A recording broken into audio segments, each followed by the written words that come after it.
Welcome back. Parents of West Virginia students could be able to deny sexual orientation education classes to their students in public schools. That's because a new bill is being introduced at the Capitol addressing gender identity and sexual orientation in education.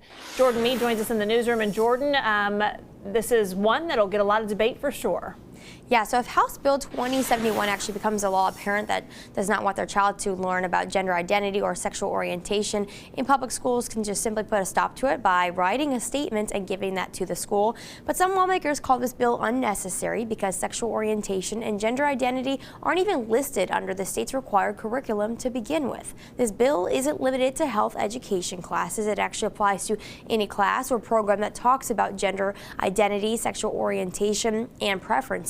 Now, the legislation also tackles students' desire to transition to a different gender, saying that school officials wouldn't be allowed to give parents what's listed on the bill as false information on a student's gender if it was a different one than what's on their birth certificate. Now, school employees would also have to report if a student wants gender-affirming accommodations like use of different pronouns or names than what's on the school's file. And there are just many mixed feelings about the need for a bill like this.